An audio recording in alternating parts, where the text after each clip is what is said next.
మనందరికీ పరిచయమైన వాక్యమే మార్కు రాసిన సువార్త పేజీ నంబరు 39వ పేజీ నంబరు. బైబిల్ ఉన్నవారు తెలిసి చూడండి, లేనటి వారు శ్రద్ధగా వాక్యాన్ని ఆలకించాలని ప్రభు పేరిట మనం చేస్తూ ఉన్నాను. మార్కు రాసిన సువార్త 8వ అధ్యాయము 34 వచనం నుండి చదువుకుందాం. అంతటా ఆయన తన శిష్యులను జన సమూహములను తన యొద్దకు పిలిచి, నన్ను వెంబడింపగోరువాడు తను తాను ఉపేక్షించుకొని తన సిలువనెత్తుకుని నన్ను వెంబడింపవలెను. తన ప్రాణము రక్షించుకొనుగోరువాడు దాన్ని పోగొట్టుకొనును. నా నిమిత్తమును సువార్త నిమిత్తమును తన ప్రాణమును పోగొట్టుకున్నవాడు దాన్ని రక్షించుకొనును. ఒకడు సర్వలోకమును సంపాదించుకొని తన ప్రాణమును పోగొట్టుకొనుట వారికి ఏమి ప్రయోజనము? మనుష్యుడు తన ప్రాణముకు ప్రతిగా ఏమి ఇయ్యగలుగును? ప్రార్థన చేసుకుందాం. వాక్య నిమిత్తం పరిశుద్ధ నిబంధనలు స్తోత్రములు జరుపుకుంటున్నాం ప్రభు. మరొక పునరుద్ధరణ దినమందు మమ్మల్ని జ్ఞాపకం చేసుకోండి. ఎక్కడ ఇద్దరు ముగ్గురు కూడి నామన్న స్మరణ చేస్తారు, వారి మధ్యలో ఉంటారన్నారు. కొద్దిమందికి ఉన్న మా మధ్యలో మీరు ఉన్నందుకు స్తోత్రాలు. ఇంతవరకు జరుగుతున్న ప్రతి కార్యక్రమంలో కూడా నీ ఆత్మతో మీరు నడిపించుకున్నారు. అలాగే వాక్యాలకు వెళ్ళబోతున్నాం. వినివారికి జ్ఞాపకం చేసుకోండి. నిలబడినను కూడా మరుగుపరిచి నీ ఆత్మ నాలో వచ్చి కూర్చున్న వారితో నాతో కూడా మీరు మాట్లాడండి. మీరు మాట్లాడుచు ఉండగా వినగలించే గ్రహించే హృదయము మా అందరికి అనుగ్రహించమని క్రీస్తు నామమును అడుగుచున్నాము తండ్రి, ఆమేన్. ప్రభునందు ప్రియమైన దేవుని సంగమా, చదవబడిన లేఖన భాగంలో యేసు ప్రభువారు శరీరధారిగా ఈ భూలోకములో జీవించిన దినాల్లో 3.5 సంవత్సరాలు దేవుని యొక్క సువార్తను ప్రకటన చేశారు, మారు మనసు బృందమని. అయితే దేవుడు చేసిన అద్భుత కార్యాలు ఎంతోమంది విన్నారు. విన్న మట్టుకు కాదు కానీ ప్రభువును కూడా వెంబడించిన వారు చాలామంది ఉన్నారు. అయితే ప్రభు కొన్ని విషయాలు మనతో మాట్లాడుతున్న విషయం ఏమిటంటే, చాలామంది దేవుని వెంబడిస్తున్నారు కానీ దేవుడు వారిలో గుర్తెరిగిన విషయాలు కొన్ని ఇక్కడ మనతో చెబుతున్న విషయాలు మనకు కనిపిస్తూనే ఉన్నాయి. కొంతమంది దేవుడిని వెంబడించేవారు అద్భుత కార్యాల కోసం వెంబడించారు, మరికొంతమంది ఆశ్చర్యకారుల కోసం వెంబడించారు, మరికొంతమంది ఏమో వ్యక్తిగత జీవితంలో వారి జీవితాలు శిథిలమైపోయిన పరిస్థితుల్లో దేవుడు బాగు చేస్తాడని విని ప్రభు దగ్గరికి వచ్చిన వారు కొంతమంది ఉన్నారు. అయితే వెంబడించిన వారు చాలామంది ఉన్నారు కానీ వారిలో కొందరు మాత్రమే ప్రభు యొక్క దృష్టిలో విలువైన వారుగా ఉన్నారు. ఈ విషయాన్ని మనం కాస్త ఆలోచన చేస్తే, ఆయన శిష్యులను జన సమూహం అనే దగ్గర పిలుచుకున్నారు. పిలుచుకున్న తర్వాత మీరు నన్ను వెంబడిస్తున్నారు కానీ మీరు నా సిలువను ఎత్తుకొని వెంబడించట్లేదని ప్రభు ఉద్దేశించి మాట్లాడుతూ ఉన్నారు. ఆ చదువుకున్న వాక్య భాగంలో మనకు అదే కనిపిస్తూ ఉన్నది. చదువుదాం. అంతటా ఆయన తన శిష్యులను జన సమూహమును తన యొద్దకు పిలిచి, నన్ను వెంబడింపగోరువాడు తను తాను ఉపేక్షించుకొని తన సిలువను ఎత్తుకొని నన్ను వెంబడింపవలెను. చదువుబడిన లేఖన భాగంలో ప్రభు చెబుతున్న మాట, తను తాను ఉపేక్షించుకోవాలి. ఉపేక్షించుకోవాలంటే తన జీవితం తన చేతుల్లో లేదని అనుకోవాలి ప్రతి వ్యక్తి కూడా. కానీ ఈ రోజుల్లో ప్రతి వ్యక్తి ఆలోచన చేస్తున్నది ఏమిటంటే, నా జీవితం నా ఇష్టం అన్నట్లుగా బ్రతుకుతూ ఉన్నారు. నేనేదైనా చేయగలుగుతాను, నేనేదైనా నాకు అసాధ్యమైనది ఏదీ లేదు, నాకు ఎదురు చెప్పేవారు లేరు, నా ఇష్టానుసారంగా నేను జీవించవచ్చు, నా జీవితము నాది అనుకుని ఉంటున్నారు కానీ ఉపేక్షించేవారు లేరు. కాబట్టి ప్రభు కోరుకునే మనుషులు ఎలా ఉంటారంటే, తను తను ఉపేక్షించుకోవాలి. అంటే మన జీవితము మన చేతుల్లో లేదు, దేవుని చేతుల్లో ఉంది. దేవుడు మనల్ని నడిపిస్తాడు, దేవుడు మనల్ని విడిపిస్తాడని మనకు మనమే ఉపేక్షించుకొని తన సిలువను ఎత్తుకొని వెంబడించాలట. వెంబడించేటప్పుడు కొన్ని విషయాలు ఇక్కడ రాస్తూ ఉన్నాడు. చదవండి 35వ వచనం. తన ప్రాణాన్ని రక్షించుకొనుగోరువాడు దాన్ని పోగొట్టుకొనును. నా నిమిత్తము సువార్త నిమిత్తమును తన ప్రాణమును పోగొట్టుకొనువాడు దాన్ని రక్షించుకొనును. చదవబడిన లేఖన భాగములో ప్రాణాన్ని రక్షించుకోరువాడు దాన్ని పోగొట్టుకుంటాడని అదొక ఉద్దేశంలో చెప్పాడు. అలాగే నా నిమిత్తము, నా సువార్త నిమిత్తము మీ ప్రాణాలు పోగొట్టుకుంటే దాన్ని మీరు మరలా పొందుకుంటారని దేవుని యొక్క లేఖనము చెబుతుంది. నిజంగా ఈ లోకంలో చాలా మంది మనుషులు బ్రతుకుతూ ఉన్నారంటే, వారి ప్రాణాలు పోషించబడుతున్నాయి అంటే భూ సంబంధంగా వారు చాలా ఆలోచన కలిగి నడుస్తూ ఉన్నారు. నిజంగా వాస్తవానికి మనిషి ప్రాణంగా బ్రతుకుతూ ఉన్నాడంటే, ప్రాణము బ్రతికి ఉన్నదంటే దానికి ఆధారం ఏమిటి? మనిషి ప్రాణం బ్రతికి ఉన్నాడంటే దానికి ఆధారం ఏమిటి? బైబిల్ గ్రంథంలో ముక్కుసూటిగా ఒక మాట చెప్పింది. ఆదికాండములో 9వ అధ్యాయములో ఈ మాట మనకు చెబుతూ ఉంది. అక్కడికి వెళ్తే మనకు కనిపిస్తుంది ప్రాణం ఎలా బ్రతుకుతూ ఉంది, దానికి ఆధారం ఏంటో ప్రభు చెబుతాడు. ఆదికాండము 9వ అధ్యాయము, ఆదికాండము 9వ అధ్యాయము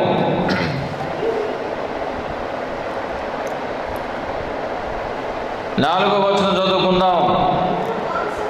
ఆయనను మాంసమును దాని రక్తముతో మీరు తినకూడదు, రక్తమే దాని ప్రాణము. దేవుని నామానికి స్తోత్రం కలుగును గాక.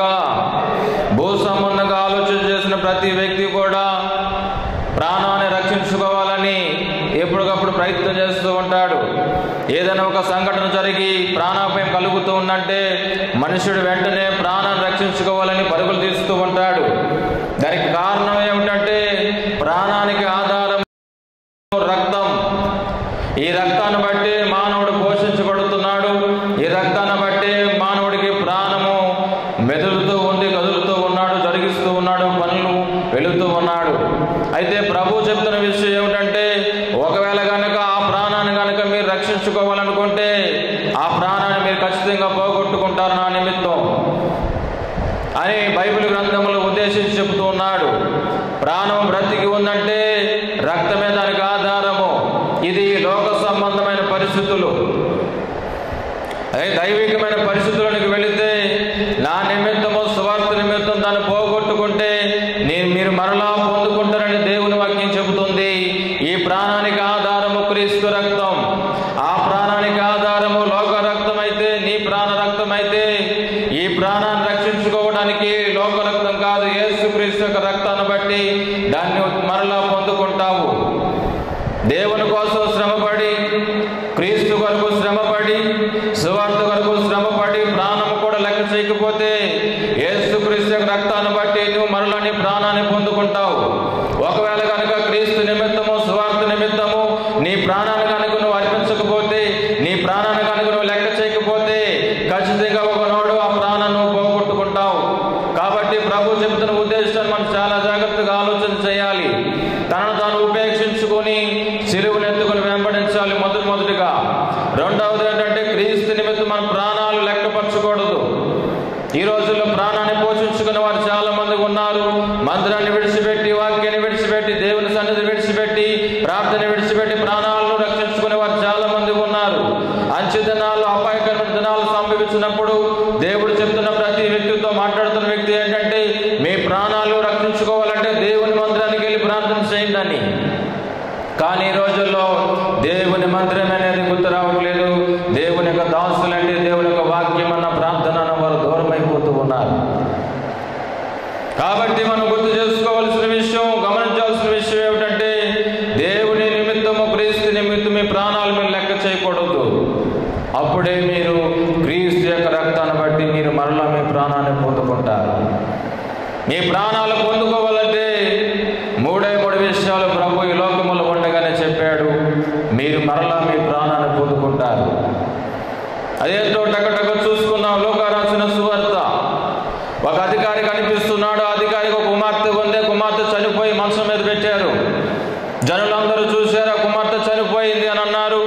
తీసుకెళ్లి పాడినే మోసేయండి అని అంటున్నారు, పాతి అంటున్నారు, రకరకాలుగా చేస్తున్నారు. లోకా రాసిన సువార్త 8వ అధ్యాయంలో మనకు కనిపిస్తున్న వాక్యం ఇది. మరలా పొందుకోవటం అంటే ఏ రకంగా పొందుకోవాలి? క్రీస్తు నిమిత్తం మనం శ్రమ పడాలి, క్రీస్తు కొరకు మనం నిలబడాలి, క్రీస్తు కొరకు మనం హతసాక్షులుగా ఉండాలి అంటే మనము చాలా జాగ్రత్తగా దేవుని యొక్క వాక్యాన్ని నడుచుకుంటూ ఉండాలి. లోకా రాసిన సువార్త 8వ అధ్యాయము 49వ వచనం కనిపిస్తూ ఉన్నది. ఒక అధికారి ఇక్కడ కనిపిస్తూ ఉన్నాడు. అధికారికి ఒక కుమార్తె ఉంది. కుమార్తె చనిపోయి మనసు మీద పడి ఉంది. ఎవరు కూడా దృష్టించలేదు, ఎక్కడికి వెళ్ళినా బాగుపడలేదు. ఎంత ధనం ఉన్నా సరే అనేక హాస్పిటల్కి వెళ్ళి తిరిగాడు, కానీ ఆ కుమార్తె బాగుపడలేదు. ఆఖరికి రావాల్సిన మనిషి దగ్గరికి అతడు వచ్చాడు. చూద్దాం 49వ వచనం నుండి. ఆయన ఇంకా మాట్లాడుతూ ఉండగా సమాజ మందిరపు అధికారి ఎంట నుండి ఒకడు వచ్చి, నీ కుమార్తె చనిపోయినది, బోధకుడిని శ్రమ పెట్టవద్దని అతనితో చెప్పాను. చదువుకున్న లేఖన భాగంలో మనకు కాస్త ఆలోచన చేస్తే మనకు లాంటి మనిషి కాదు అతను. ఒక అధికారి. ఒక అధికారి అంటే ఎలా ఉంటాడు అతను? సమాజపు మందిరపు అధికారి అంటే ఇంచుమించుగా ఒక గ్రామానికి ప్రెసిడెంట్ అయిన వ్యక్తి. ఆయన ఒక గ్రామాన్ని పోషించే వ్యక్తి, ఒక గ్రామాన్ని నడిపించే వ్యక్తి, ఒక గ్రామ బిడలను పరిపాలన చేసే వ్యక్తి. అంత అధికారం కలిగిన వ్యక్తికి ఒక్కనొక కుమార్తె ఉందట. ఆ కుమార్తె చావు బ్రతుకుల్లో ఉంది, చనిపోయింది. ఆల్మోస్ట్ మనసు మీద పండుకోబెట్టారు. గ్రామస్తులందరూ వచ్చి చూశారట. అంటున్నారు, ఈమె చనిపోయింది, పాడిని తీసుకుని వెళ్ళిపోయింది. ఎంతవరకు ఉంచుతారు ఇతను? ఏమని మేము చూడలేకపోతున్నాం అని గ్రామస్తులందరూ అధికారి దగ్గరకు వచ్చి కేకలు వేస్తున్నారు. అయితే ఈ సందర్భంలో యేసు ప్రభు దగ్గరకు వచ్చాడు ఈ అధికారి. ఆయన ఇంకా మాట్లాడుతూ ఉన్నాడట. ఏ కారణం బట్టి రావాల్సి వచ్చింది అనంటే యేసుక్రీస్తు బాగు చేస్తాడు అనేది మాట కాదు, కానీ యేసుక్రీస్తు ప్రాణాలు కూడా ఇస్తాడు, ప్రాణాలు బ్రతికిస్తాడని అధికారి యేసు ప్రభుని గురించి తెలుసుకున్నాడు. మనం కూడా ఈ రోజులో తెలుసుకోవాల్సిన విషయం ఏంటంటే దేవుడు ఆరోగ్యం ఇస్తాడని తెలుసుకుంటున్నాం, వ్యాధులు తగ్గిస్తాడని తెలుసుకుంటున్నాం, శోధనలు పోతాయని తెలుసుకుంటున్నాం, మారు మనసు పొందుతారని తెలుసుకుంటున్నాం, కానీ దేవుడు ప్రాణాలు కూడా ఇచ్చే దేవుడు. హల్లెలూయా. చనిపోతున్న చిన్న బిడ్డను మనసు మీద పండుకోబెట్టి ఊరు వారందరూ బాగు చేస్తున్నారు. అయితే అధికారులు మాత్రం కలత చెందుకోకుండా యేసు ప్రభు దగ్గరికి వచ్చారు. హల్లెలూయా. ఈ రోజుల్లో మనం దేవుని ఒక మందిరాన్ని ప్రేమిస్తే ఖచ్చితంగా దేవుడు నీ ప్రాణాన్ని లెక్క చేస్తాడు. అలాంటి సందర్భంలో మనకే వస్తే మన పరిస్థితి ఏమిటి? ఎక్కడికి వెళుతాం? ఎవరి మీద ఆధారపడతాం? ప్రాణాన్ని రక్షించుకోవడానికి రకరకాల మనుషులు ఉన్నారు, రకరకాల పద్ధతులు ఉన్నాయి, రకరకాల మార్గాలు ఉన్నాయి, రకరకాలమైన వ్యక్తులు ఉన్నారు ప్రాణాన్ని రక్షించుకోవడానికి. ఏ రోజైనా ప్రభువుని గురించి విచారణ చేసావా? లేఖనములు మనం తెలియజేస్తున్న విషయం ఏమిటంటే, నీ కుమార్తె చనిపోయింది, బోధకుడిని బాధ పెట్టొద్దని వెంటనే అధికారి ఇంటి నుండి ఒక వ్యక్తి వచ్చి అధికారికి చెప్పాడు. ఈ మాటలు యేసు ప్రభు వారు విన్నారు. హల్లెలూయా. యేసు ప్రభు వారు విన్న తర్వాత ఆ అధికారితో అంటున్నాడు, చదవండి ఇప్పుడు. యేసు ఆ మాట విని, భయపడవద్దు, నమ్మిక మాత్రము ఉంచుము, ఆమె స్వస్థపరచబడునని ఆమెతో చెప్పాను. దేవుని నామానికి స్తోత్రం కలుగును గాక. యేసు ప్రభు యొక్క మాట, ఒకే ఒక మాట ముక్కు సీటుతో మాట్లాడే వ్యక్తి ఏమని అంటున్నాడంటే, నువ్వు భయపడవసరం లేదు, నమ్మిక మాత్రం ఉంచు, ఆమె బ్రతుకుద్ది, ఆమె స్వస్థత నొందిద్ది అని ఒకే ఒక్క మాట యేసు ప్రభు అధికారులతో చెప్పాడు. అంతే. ఈ రోజు ఈ ఉదయకాల సమయంలో దేవుడు నీతో కూడా మాట్లాడుతున్న మాట ఏమిటంటే, భయపడవద్దు, దేవుడు నిన్ను బాగు చేస్తాడు. హల్లెలూయా. ఎలాంటి పరిస్థితుల్లో ఉన్నప్పుడు కూడా దేవుడు నిన్ను బాగు చేసిన వ్యక్తి. మానవుడు ఎంత ప్రయత్నం చేసినా ఒక సందర్భంలో ప్రాణాన్ని కోల్పోయే పరిస్థితుల్లోకి వస్తాడు. అలాంటి సమయంలో మనం ఆలోచించాల్సిన పరిస్థితి ఏమిటంటే, భయపడకూడదు, నమ్మిక మాత్రం ఉంచమని ప్రభువు తెలియపరిచిన మాట మనం జ్ఞాపకం ఉంచుకోవాలి. ప్రభు అంటున్నాడు, నమ్మిక మాత్రం ఉంచంటే ఎవరు నమ్ముకోవాలి? ఇప్పుడు ఎవరు నమ్మాలని బైబిల్ చెప్తుంది. ఎవరు నమ్ముకోవాల్సి వస్తుంది? మనం ఇప్పుడు చాలా రకమైన పద్ధతులు ఉన్నాయి నమ్ముకోవడానికి. కొందరు లోకాల ఆచారాలు బట్టి నమ్ముతారట, కొందరు వ్యక్తులు బట్టి నమ్ముతారు, కొందరు పద్ధతులు బట్టి నమ్ముతారు, కొందరు వస్తువులు బట్టి నమ్ముతారు, కొందరు రాబోయే పరిస్థితులు బట్టి నమ్ముతారట. కానీ విడిచిపెట్టరు. ఎందుకంటే యేసు ప్రభు కనిపించడు కాబట్టి, యేసు ప్రభు ప్రత్యక్షంగా ఉండలేదు కాబట్టి, యేసు ప్రభు మానవ రూపముగా మనం చూడలేదు కాబట్టి యేసు ప్రభుని మనం నమ్మం. యేసు ప్రభు యొక్క ప్రత్యక్ష బైబిల్లోనే కనిపిస్తుంది కానీ ముఖ రూపంగా మనకు ప్రత్యక్షత కావట్లేదు కాబట్టి యేసు ప్రభుని మనం నమ్మం, ఆయన మాటలు మనం నమ్మం. ఎవరు నమ్ముతామంటే ఎవరైతే ప్రత్యక్షంగా వచ్చి మాట్లాడుతారో ఆయనే నమ్ముతాము. యేసు ప్రభు అంటున్నాడు, నమ్మిక మాత్రము వచ్చు, నీ కుమార్తె స్వస్థత నొందిందని అధికారులు చెబితే అధికారి యేసు ప్రభు యొక్క మాట మాత్రమే విన్నాడు. చదువుకున్న లేఖన భాగంలో మనకు కనిపిస్తూ ఉంటుంది, చదవండి. ఇంటికి వచ్చినప్పుడు పేతురు, యోహాను, యాకోబు అనే వారిని, ఆ చిన్నదాని తల్లిదండ్రులు తప్ప మరి ఎవరునూ ఆయన లోపలికి రానియలేదు. అందరూ ఆమె నిమిత్తం ఏడ్చుచు రొమ్ము కొట్టుకుంటుండగా ఆయన వారితో, ఏడవద్దు, ఆమె నిద్రించుచున్నదే కానీ చనిపోలేదని చెప్పారు. దేవుడు నామమునకు స్తోత్రం కలుగును గాక. చదవడం లేఖన భాగంలో చాలా విశిష్టమైన విషయాలు మనకు కనిపిస్తూ ఉన్నాయి. మన ప్రాణాలు తిరిగి పొందుకోవాలంటే మొట్టమొదటిగా మనం చేయాల్సిన పరిస్థితి అంటే మనం ఉపేక్షించుకోవాలి. తన సిలువను ఎత్తుగా వెంబడించాలంటే మొట్టమొదటి మనం ఉపేక్షించుకోవాలి. నా ప్రాణం నా చేతుల్లో లేదు అని. గడిచిన కాలంలో నాన్నగారు బ్రతికున్న దినముల్లో సుమారు ఆ 1890 సంవత్సరంలో నాన్నగారు చనిపోయే పరిస్థితుల్లో కల్లూరులో తీసుకుని వెళ్ళి ప్రార్థన చేస్తున్నప్పుడు సృహలేని పరిస్థితుల్లో నాన్నగారు ఉండిపోయారు. అలాంటి పరిస్థితుల్లో అమ్మగారు ఒక్కరే నడుము కట్టుకొని ఎలాగైనా భర్తను బ్రతికించుకోవాలని చెప్పి కల్లూరులకు తీసుకుని వెళ్ళి ప్రార్థనలు చేస్తూ ఉన్నారు, ఎలాగైనా బ్రతికించుకోవాలని. అలాంటి సందర్భంలో దానియేలయ్య గారును, అమ్మగారును, కల్లూరయ్య గారును, అమ్మగారు వీరు నలుగురు కూడా వంతులు చెప్పున 2 గంటలు ప్రార్థన చేసి నాన్నగారిని బ్రతికించారు. సుమారు 9 నెలలు ప్రార్థన చేసి. ఈరోజు అలాంటి ప్రార్థనలు మనకు లేవు. ప్రాణం పోతే పోయింది, ఎవరు విసుగుదల, ఎవరు చూస్తారులే అని మనం మన ఇష్టానుసారంగా బ్రతికి విడిచిపెడుతున్నాం. ఈ రోజుల్లో ఎవరైనా మంచం పెట్టి ప్రాణ విసుగుదల ఉన్నప్పుడు మనం చూసే పరిస్థితులు ఎన్ని ఉన్నాయి? మనం చూడగలుగుతున్నామా? లేకపోతే విసుగు చెందుతున్నామా? ఒక ప్రాణము మనసు మీద పడి వెలువలాడుతూ ఉన్నదంటే దేవుడిని ప్రాణాన్ని బ్రతికిస్తున్నాడంటే ఆ ప్రాణం కోసం ప్రార్థన చేయాలని, ఆ ప్రాణాన్ని బ్రతికించాలని, ఆ ప్రాణం కొరకు విజ్ఞాపన చేయాలని దేవుడు నీ మెడలో ఒక బాధ్యత నిర్వర్తించాడు. నాకు కాదులే అని చెప్పి నువ్వు తప్పించుకుని తిరుగుతున్నావా? నీ ప్రాణాన్ని నువ్వు పోగొట్టుకుంటావు.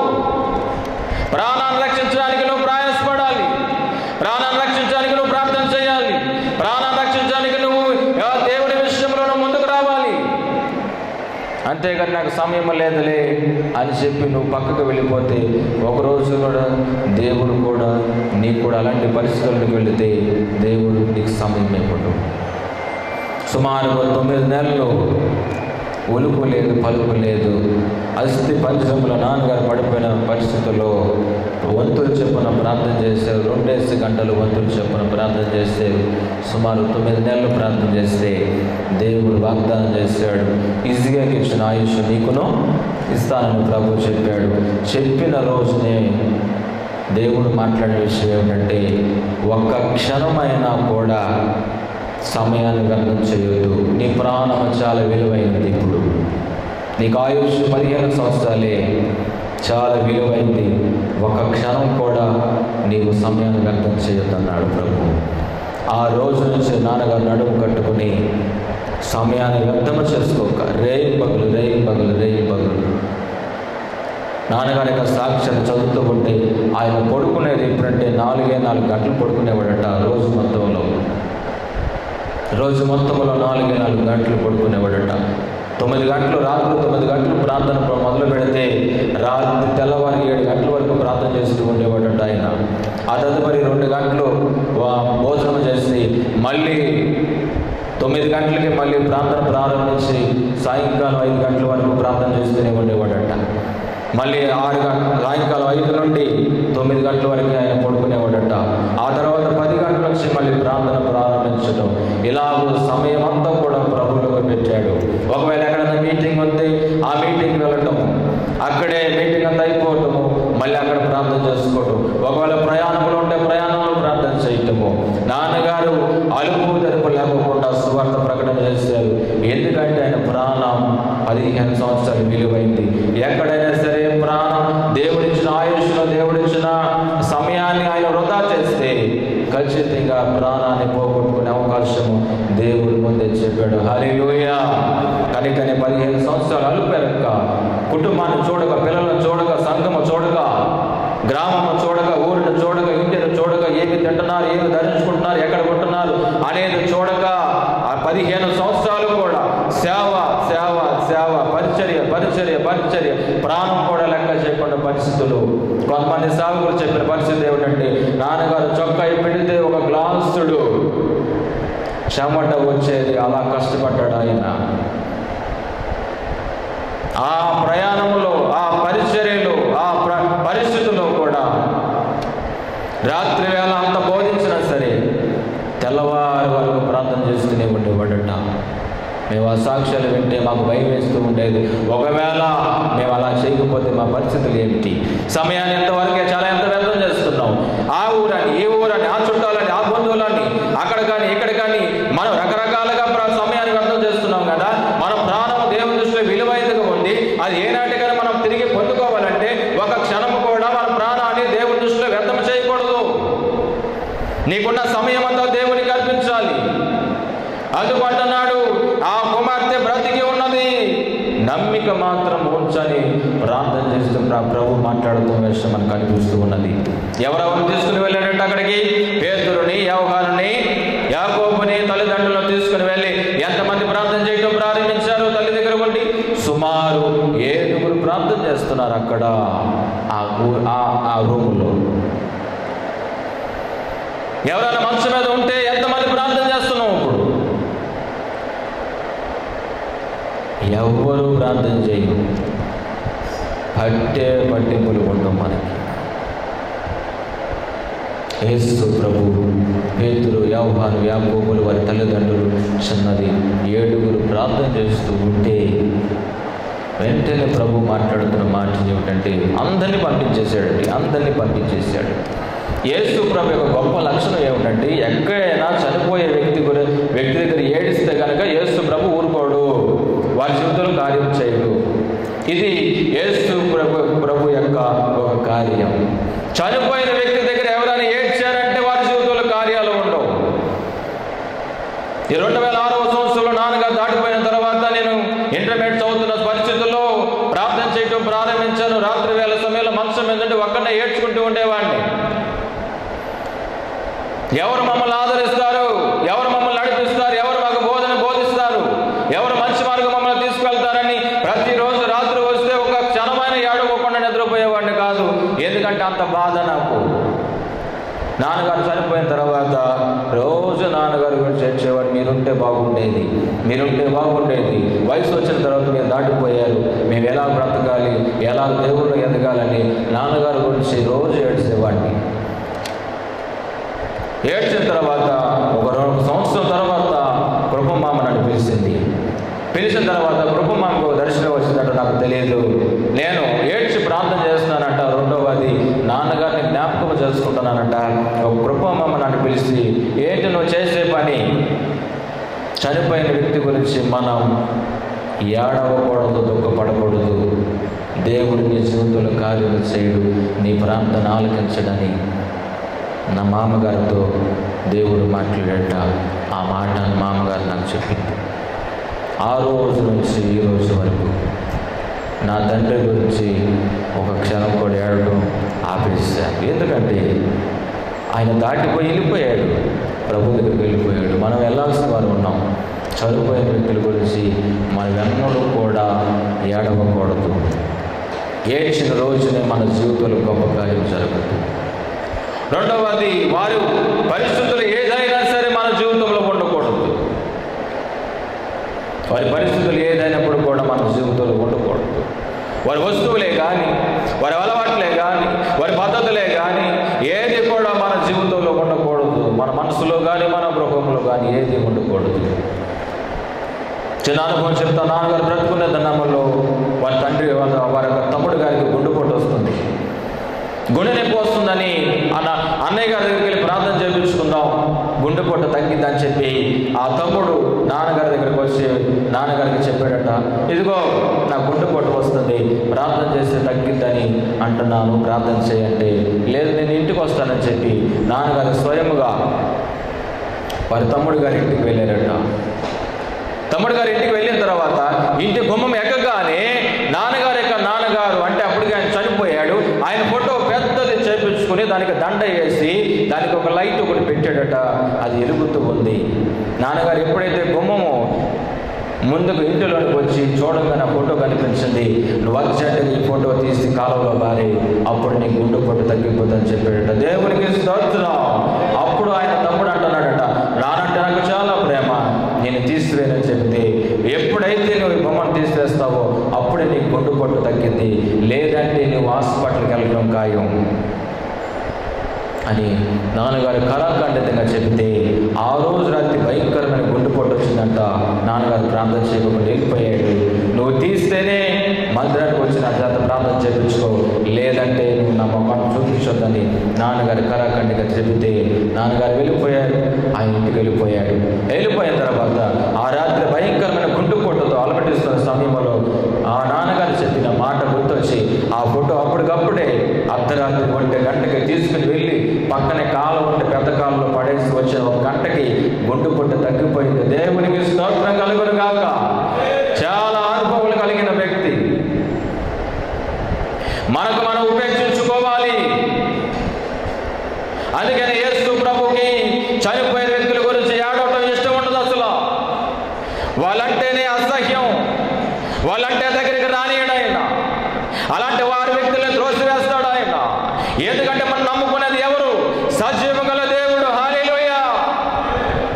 మన దేవుడు సజీవుడు, చనిపోయేవాడు కాదు, నిత్యము బ్రతికేవాడు, నిత్యము మన దగ్గరే ఉండేవాడు, నిత్యం మనతో మాట్లాడేవాడు, నిత్యము మన చుట్టూనే కాపుదలు కాసేవాడు ఆయన. అలాంటి వ్యక్తి దగ్గర చనిపోయిన వ్యక్తితో ఏమి సంబంధం? కాబట్టి అట్టి వారిని బయటికి పంపించేసేటట్టు వెంటనే వారు 6 మాత్రమే వెళ్ళి ప్రార్థన చేస్తూ ఉంటే ప్రభువు మాట అక్కడ బయలుపడింది. ప్రార్థన చేస్తూ ఉండగా ప్రభు మాట్లాడుతూ మాట చూడండి, 53వ అధ్యాయము. ఆమె చనిపోయినదని వారు ఎరిగిరి, ఆయనను అపహాసించిరి. అయితే ఆయన చేయి పట్టుకుని చిన్నదానాలెమ్మని చెప్పగా ఆమె ప్రాణము తిరిగి వచ్చాను. దేవునికి స్తోత్రం కలుగును గాక. పోయిన ప్రాణము తిరిగి వచ్చిందా లేదా బైబిల్ చెప్తున్నమాట. మీ ప్రాణాలు పొందుకుంటారని బైబిల్ చెబుతుంటే ఇక్కడ అక్షరాలుగా ఆ చిన్నదాని యొక్క ప్రాణం కూడా బ్రతికినట్లుగా ఉంది, తిరిగి వచ్చినట్లుగా ఉంది. కనుక మీరు గుర్తుపెట్టుకోవాల్సిన విషయం ఏమిటంటే, దేవుని మాట వ్యక్తం నేర్చుకోండి. నమ్మిక మాత్రం ఉంచాలి. ఏముంచాలి? నమ్మిక మాత్రం ఉంచాలి. ఎంతవరకు నమ్మకం ఉంచాలి? ఎంతవరకు నమ్మకం ఉంచాలి? ఒక ఆమె కారు యాక్సిడెంట్లో కాలిపోయింది.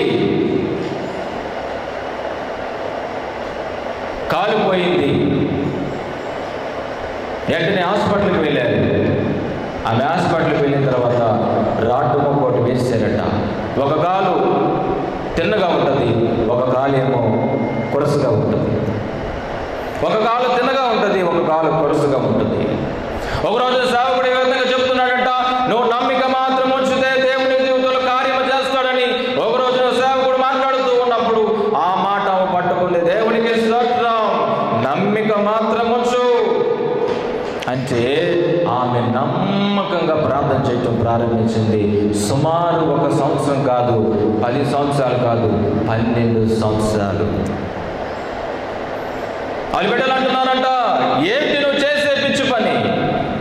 లేదు, దేవుడు నమ్ముకుంటున్నాను, దేవుడు నా కాళ్ళు తిరిగి ఏ కాలు అయితే తిన్నగా ఉందో ఆ కాళ్ళకు చేస్తాడని. 12 సంవత్సరాలు నమ్మకంగా ఉంచింది. ఒకరోజు ఒక ఆదివారం నాడు ఇలాగే ఆమె అద్దం ముందు నిలబడి కన్నీరు గాలుస్తూ నమ్మకంగా నీ మందిరానికి వెళ్తున్నాను, తిరిగి వచ్చేసరికి నా కాళ్ళు కొరసు కాళ్ళు తిన్నని కాలు వలె అయిపోవాలని చెప్పి కన్నీటితో ప్రార్థన చేసి మందిరానికి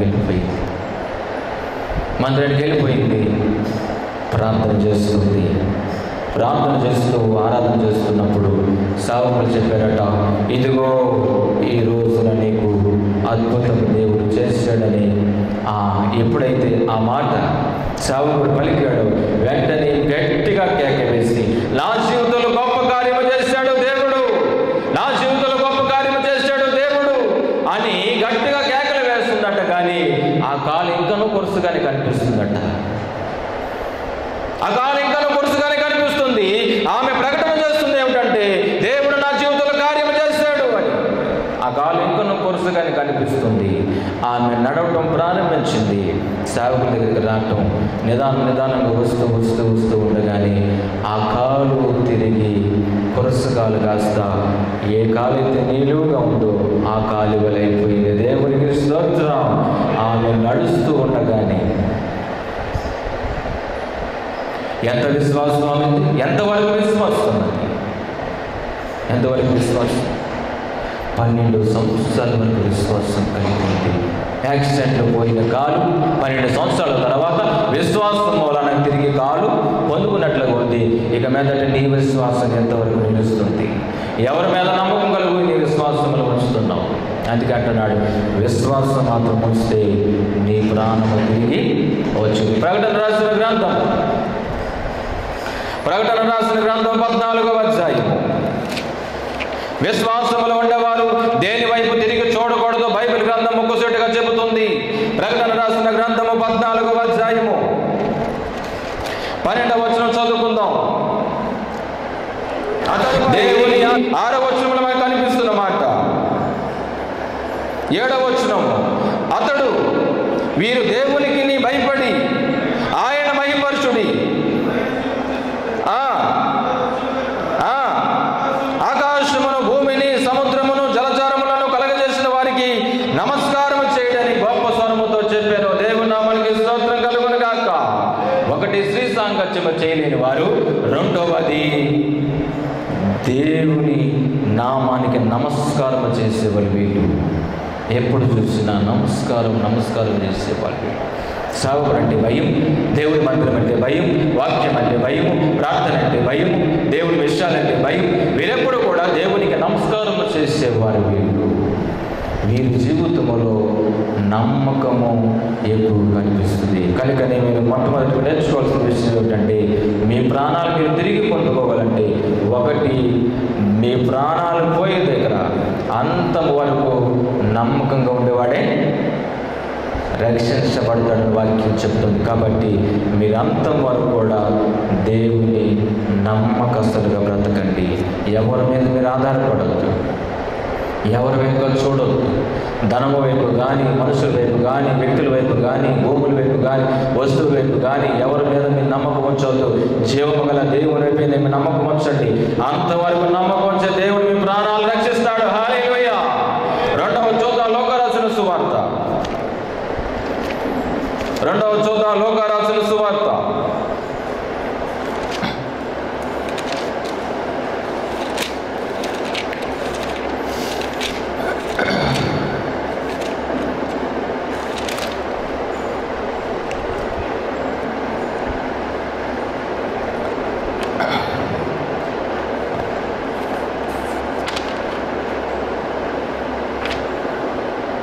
లోకాసు రాసిన సువార్త 21వ అధ్యాయము 19వ వచనం చదువుకుందాం. మీరు మీ ఓర్పు వలన మీ ప్రాణాలను దక్కించుకుందరు. చదువుకున్న లేఖన భాగంలో మనం చూస్తే, రెండవది, మీరు మీ ఓర్పు చేత మీ ప్రాణాలను రక్షించుకుంటారని బైబిల్ చెబుతుంది. ఒకటేమో విశ్వాసముతో, రెండవది ఏంటంటే ఓర్పు అనేది మనకు ఉండాలట. ఏముండాలండి? ఓర్పు ఉండాలంట. ఓర్పు ఉండాలి. హెబ్రీయులకు రాసిన పత్రిక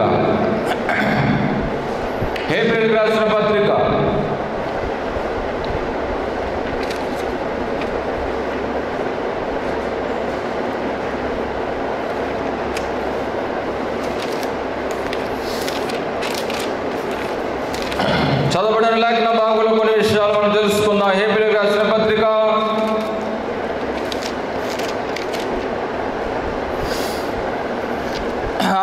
అధ్యాయము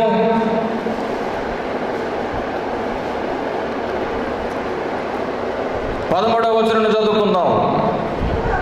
దేవుడు అబ్రాహామునకు వాగ్దానం చేసినప్పుడు తనకంటే ఏ గొప్పవాని తోడని ప్రమాణం చేయలేకపోయాను కనుక తన తోడని ప్రమాణం చేసి నిశ్చయముగా నిన్ను ఆశీర్వదింతును, నిశ్చయముగా నిన్ను విస్తరింపచేతునని చెప్పాను. ఆ మాట నమ్మి అతడు ఓర్పుతో సహించి ఆ వాగ్దాన ఫలము పొందెను. దేవుని నామానికి స్తోత్రం కలుగును గాక. మొట్టమొదటిగా అబ్రాహాము చేసింది ఏమిటంటే నమ్మకం ఉంచాడు. నమ్మకం ఉంచాడు అబ్రాహాము. ఎంతకాలం అబ్రాహాము నమ్మకం ఉంచాడు? సుమారుగా 60 సంవత్సరాలు అబ్రాహాము గారు నమ్మకంగా దేవుని దృష్టిలో కనిపించాడట. ఎప్పుడైతే నమ్మకంగా కనిపించాడో రెండవది ఓర్పుతో సహించినట్లుగా ఉంది. ఏముంది? ఓర్పుతో సహించినట్లుగా ఉంది. అబ్రాహాము సుమారు 60 సంవత్సరాలు ఓర్చుకున్నాడట.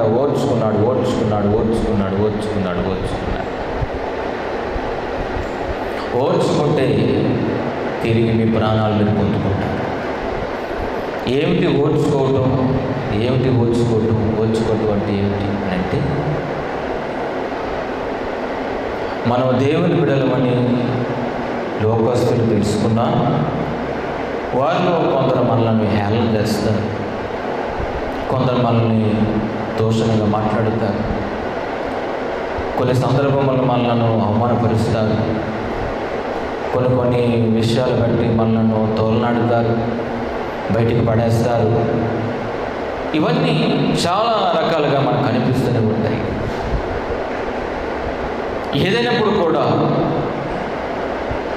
మీరు ఓర్పు కలిగి జీవించాలని ప్రభు లేఖనంలో చెబుతుంది.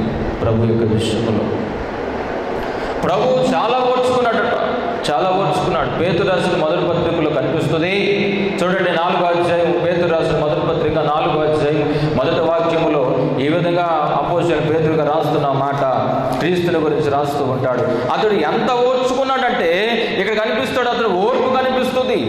4వ అధ్యాయం మొదటి వచనంలో క్రీస్తు శరీరమందు శ్రమ పడిను కనుక మీరును అట్టి మనస్సును ఆయుధముగా ధరించుకొనుడి.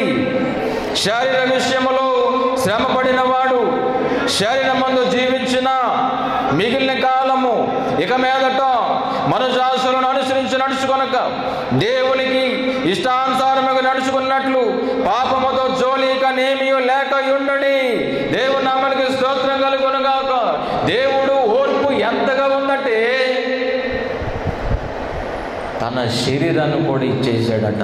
అంత ఓర్చుకున్నాడట. ఏమి చేశాడు? యేసు ప్రభు మన కొరకు ఏమి చేశాడట? తన శరీరాన్ని ఇచ్చేసాడట. శరీరాన్ని ఎంతగా హింసించారంటే వాళ్ళు అంతగా హింసించారట. మనం పాటలు పాడితే చాలా దుఃఖపడుతూ ఉంటుంది, చాలా దుఃఖం వేస్తూ ఉంటుంది. యేసు ప్రభు తన శరీరాన్ని ఇచ్చేసి ఓర్చుకున్నాడట. ప్రాణముతో ఓర్చుకోవటం ప్రారంభించాడట. మొలకిరీటం పెట్టారు, పిడిగుద్దులు గుద్దారు, కొట్టారు, దూషించారు, ఉమ్మేశారు, హేళనంగా మాట్లాడారు, తోలనాడారు, రకరకాలుగా ఏడవబడ్డారు. అయినప్పుడు కూడా ఈ మాత్రము కూడా మనిషి నోరు మెదలుకోకుండా మాట్లాడుకోకుండా తన ప్రాణములోనే ఆయన ఓర్చుకోవడం ప్రారంభించాడట. నేను అనుకుంటాను, అప్పుడప్పుడు స్వరంతో మాట్లాడుతున్నాడట దేవుడు. నీ భార్యతో నువ్వు కోపగించుకున్నావు కాబట్టి నీకు నీ భార్య విషయంలో ఓర్పు లేదు, ఓర్పు తగ్గిపోయింది. నీ భార్య విషయం మీద నువ్వు సహించలేకపోతున్నావు, అందుకే నీ కడుపు నొప్పి వచ్చింది అని అంటే వెంటనే ప్రార్థన ఆపేసేసి నాన్నగారు వెంటనే అమ్మగారి దగ్గరికి వచ్చి అమ్మగారిని క్షమాపణ అడిగిన తర్వాత తగ్గిపోయింది. దేవునికి స్తోత్రం. ఇలా జరిగిన 2 రోజులకి మళ్ళీ అమ్మగారికి వచ్చిందంట. ఏమిటది? ఈరోజు దాన్ని పట్టుకునేంట ఆమె లేకపోతుంది. ప్రార్థన చేస్తున్నారు, అర్థం కాని పరిస్థితులు, మందులు వేసుకుంటున్నారు, తగ్గట్లేదు అని నిదానంగా అమ్మగారు కూడా ప్రార్థన చేయటం ప్రారంభించింది. ప్రారంభించిన కొద్ది రోజులకి 2 రోజులకి చెప్పాడట దేవుడు, నీకు నీ భర్త మీద ఓర్పు లేకుండా పోయింది, అందుకే ఈ విరోచనాలు పట్టుకున్నాయి, నువ్వు వెళ్ళి క్షమాపణ అడిగితే విరోచనాలు తగ్గుతాయి అన్నమాట. వెంటనే అమ్మగారు నాన్నగారి దగ్గరికి వచ్చి, మీరు మాట్లాడే మాటలు భారంతో మాట్లాడారు, అది నేను గ్రహించలేకపోయాను, కాబట్టి నేను ఓర్చుకోలేకపోయాను, నన్ను క్షమించని అమ్మగారు చెప్పారట. ఆ రోజు నుంచి ఇద్దరు ఇద్దరి మీద బాధ పెట్టుకోవడం కానీ, కష్టపెట్టుకోవడం కానీ, తిట్టుకోవడం కానీ, తోలనాడుకోవడం కానీ ఇంతవరకు చేయలేదట. దేవునికి స్తోత్రం. అందుకని ఓర్పు చాలా అవసరం. ప్రసంగి రాసిన పుస్తకం 10వ అధ్యాయంలో మనకు కనిపిస్తున్న మాట చూడండి. 10వ అధ్యాయం ప్రసంగి రాసిన పుస్తకం 10వ అధ్యాయం 4వ వచనం చదువుకుందాము. ఏలువాడు నీ మీద కోపపడిన యెడల నీ ఉద్యోగం నుండి నీ తొలగిపోకుము. ఓర్పు గొప్ప ద్రోహ కార్యములు జరగకుండా చేయును. దేవునికి స్తోత్రం కలుగును గాక. ఏలివాడు నీ మీద కోపపడిన యెడల నీ ఉద్యోగం నుండి తొలగిపోవద్దు. ఎందుకంటే ఓర్పు ద్రోహ కార్యాలను జరగకుండా ఆపుద్దట. ద్రోహ కార్యాలు అంటే మనుషులను నిలువెల్లా ఒలిచి పారేస్తుంది. అప్పటికప్పుడే మనుషులను ఒలిచి పారేస్తుంది. ఇప్పుడు వరకు బాగానే ఉన్నాడండి, ఇప్పుడు వరకు చాలా చక్కగా తిరిగాడండి, ఇప్పుడు వరకు నాతోనే మాట్లాడాడండి, ఇప్పుడు వరకు మేము పలకరించుకున్నామండి, ఇంతలోనే జరిగిపోయిందని అంటారు. అంటే ఓర్పు లేకపోవటం వలన నిలువెల్లా మనుషులను ఒలిచివేస్తుంది. కాబట్టి మనుషుడికి ఎప్పటికప్పుడు ఓర్పు ఉండాలి. ఆ ఓర్పు మూలాన ప్రాణాన్ని ఎప్పటికప్పుడు దేవుడు నిలబెట్టుకుంటూ వస్తాడు. రెండవది, ఓర్పు అనేది మనకు అవసరం. మొట్టమొదటిగా అంతవరకు సహించాలి, విశ్వాసం కలిగి ఉండాలి. రెండవది ఓర్పు కలిగి ఉండాలి. మూడవది చూద్దాం, ముగించేద్దాం. మత్తయి రాసిన సువార్త 11వ అధ్యాయము. మత్తయి రాసిన సువార్త 11వ అధ్యాయము 28, 29 వచనాలు చదువుకుందాం. ప్రయాసపడి భారం మోస్తున్న సమస్త జనులారా నా యొద్దకు రండి, నేను మీకు విశ్రాంతి కలగజేస్తాను. ఏ విధంగా కలగజేస్తాడని బైబిల్ చెప్తుందంటే, నేను సాత్వికుడను, దీన మనసు గలవాడును గనక మీ మీద నా గాడి ఎత్తుకొని నా యొద్ద నేర్చుకొనుడి, అప్పుడు మీ ప్రాణములకు విశ్రాంతి దొరుకును. ఏలైనగా నా గాడి సులువుగాను నా భారము తేలికగా ఉన్నది. దేవుని నామానికి స్తోత్రం కలుగును గాక. చదవబడిన లేఖన భాగంలో చెబుతున్న మాట, ప్రయాసపడి భారం మోస్తున్న సమస్త జనులారా నా యొద్దకు రండి, నేను మీకు ఏం చేస్తాను? విశ్రాంతి అంటే ఏమిటి? తిరిగి పొందుకొనుట. విశ్రాంతి అంటే తిరిగి పొందుకొనుట. హెబ్రీయులకు రాసిన పత్రికలో చదవద్దు కానీ తీయొద్దు కానీ, వారు నా విశ్రాంతిలో ప్రవేశింపరు అంటే వారు మరలా వారి ప్రాణాన్ని దక్కించుకోలేదని అర్థం. వారు దేవుడు కోపపడ్డాడట, వారి మీద కోపపడి అంటున్నాడట, మీరు నా విశ్రాంతిలో ప్రవేశించొద్దు. కారణం ఏమిటంటే, మీరు నా మందిరం దగ్గరకు వచ్చి నా దగ్గర నేర్చుకోలేదు. మీరు బైబిల్ చెప్తున్న విషయం ఏమిటంటే, నేను సాత్వికుడను, దీన మనసు గలవాడును. చదవండి. గనుక మీ మీద నా గాడి ఎత్తుకొని నా యొద్ద నేర్చుకునడి. దేవునికి స్తోత్రం కలుగును గాక. బైబిల్ చెప్తున్న మాట ఏమిటంటే, నా యొద్ద ఏం చేయాలి? నేర్చుకోవాలి. నా గాడి ఎత్తుకుని నా యొద్ద నేర్చుకోవాలి. భక్తి నేర్చుకోవాలంటే గుడిలో కాదు. ఎక్కడ భక్తి నేర్చుకోవాలంటే బడిలో కాదు. భక్తి నేర్చుకోవాలంటే ముక్తిలో కాదు. భక్తి నేర్చుకోవాలంటే గుడిలోనే ఉంది భక్తి. అక్కడికి వచ్చి నేర్చుకోవాలి, ప్రయాసపడాలి. భక్తి కోసం ఎక్కడికైనా వెళ్ళాలి, ఎంత దూరమైనా పరిగెట్టాలి. భక్తి నేర్చుకోవాలంటే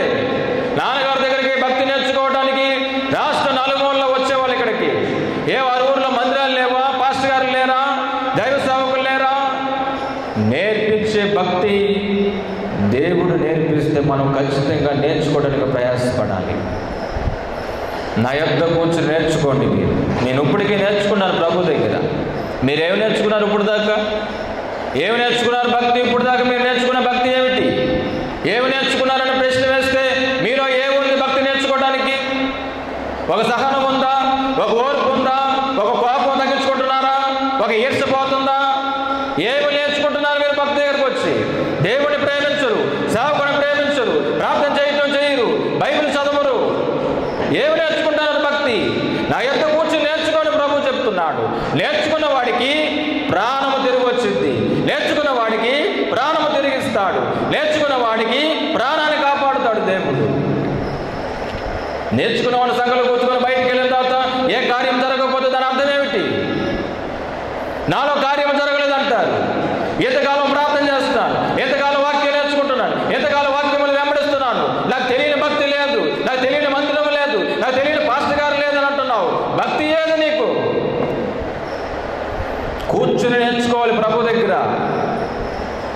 దేశ నలుమూలలు తిరిగితే 10 మందిరాలు తిరిగితే రాదు భక్తి. దేవుడి దగ్గర కూర్చుని నేర్చుకోవాలి ప్రభు దగ్గర. కూర్చుని నేర్చుకోవటం అంటే అంత ఆశమాస ఏమీ కాదు. దేవుడితో మాట్లాడేది భక్తి నిజమైంది. హల్లెలూయా. చాలా మందిరాలు ఉన్నాయి. నువ్వు మాట్లాడితే దేవుడు పలుకుతాడు. నువ్వు మాట్లాడేదే మందిరం అనుకుంటున్నావు. నువ్వు ప్రార్థన చేస్తేనే మందిరం అనుకుంటున్నావు. కాదు, దేవుడు మాట్లాడితేనే మందిరం. అది దేవుడు మాట్లాడడానికి వెళ్ళాలి. వాక్యం మాట్లాడుతుందంటే ఎవరైనా మాట్లాడతారో వాక్యం చూస్తే. వ్యక్తిగతంగా దేవుడితో మాట్లాడాలను నీకు ఎక్కడిది? ఎవరి దగ్గర నేర్చుకుంటున్నావు? ఏదైనా ఒక సందర్భంలో దేవుడు నాకు ఈ విషయం మాట్లాడాడు, నాకు జయం వచ్చిందని చెప్పి ఏదైనా ఒక కోణం ఉందా నీ జీవితంలో? ఒక వ్యాధి మీద అధికారం లేదు నీకు, ఒక మరణం మీద అధికారం లేదు నీకు, ఒక ఉద్యోగం మీద అధికారం లేదు నీకు, ఒక పొలం మీద అధికారం లేదు, ఒక శాపం మీద అధికారం లేదు, ఒక ఆశీర్వాదం మీద అధికారం లేదు నీకు. దేవుడి దగ్గర ఏమి నేర్చుకున్నావు నీకు? నేర్చుకోవాలంటే నీకు ఓర్పు ఉండాలి. నేర్చుకోవాలంటే పట్టుదల ఉండాలి. నేర్చుకోవాలంటే ప్రభు యొక్క కాడిని ఎత్తుకోవాలి నీవు. అందుకనే పేతురు రాసిన మొదటి పత్రిక 5వ అధ్యాయంలో అంటాడు, దేన మనసు కలిగి నా దగ్గర నేర్చుకోమంటున్నాడు. ఎప్పుడైతే దేన మనసు కలిగి నేర్చుకుంటున్నామో తగిన కాలమందు దేవుడు నీకు నీ జీవితంలో కార్యము చేస్తాడు. చూడండి, పేతురు రాసిన మొదటి పత్రిక 5వ అధ్యాయం వచనం పట్టుకోండి. దేవుడు తగిన సమయమందు ఎన్నో హెచ్చించినట్లు బలిష్టమైన రకల కింద దేన మనస్కులై ఉండండి. యెషయా రాసిన గ్రంథం 57వ అధ్యాయంలో చదివితే అక్కడ దేవుడు మన దగ్గరే ఉంటాడట. 57వ అధ్యాయం చూడండి, యెషయా రాసిన గ్రంథం. దేవుడు మన దగ్గరే ఉంటాడు. ఆయనను వినయము గల వారి యొక్క ప్రాణాన్ని ఉజ్జింప చేయుటకును, నలిగిన వారికి ప్రాణాన్ని ఉజ్జింప చేయుటకును, దేన మనసు గల వారి యొద్దను నివసించుచున్నాను. దేవునికి స్తోత్రం. ఏమి నేర్చుకుంటున్నావు ప్రభు దగ్గరికి వచ్చి? నీ జీవితం అంతా కూడా గాలికి ఎగిరిపోయి రెల్లులా కనిపిస్తుంది. ఏదైనా ఒక స్థిరముగా ప్రభు దగ్గర కూర్చొని నేర్చుకుంటున్నావా ఎప్పుడైనా? ఓ పట్టుదల కలిగి. భక్తి అంటే ఆషామాషం అయిపోయిందా? ఒకవేళ నీకు ఆషామాషం అయిపోయిందేమో. దేవునికి అలా లేదు. దేవునికి అలా లేదు. నీ ప్రాణం విలువైన దేవునికి. అందుకనే 121వ కీర్తనలో అంటాడు, పగలు ఎండ దెబ్బైనను రాత్రి చూడండి నీ గుడి ప్రక్కన 1000 మంది పడినను. 121వ కీర్తనలో వాక్యం కనిపిస్తూ ఉంటుంది. పగలు ఎండ దెబ్బైనను నీకు తగలదు, రాత్రి వెన్నెల దెబ్బైన నీకు తగలదు. ఏ అపాయం రాకోకుండా యెహోవా నిన్ను కాపాడును. ఆయన నీ ప్రాణమును. దేవునికి స్తోత్రం కలుగును గాక. భయపడొద్దు. ఏమంటే ఏం పడొద్దు? భయపడొద్దు. తర్వాత ఓర్పు కలిగి ఉండు. 3వది ప్రభు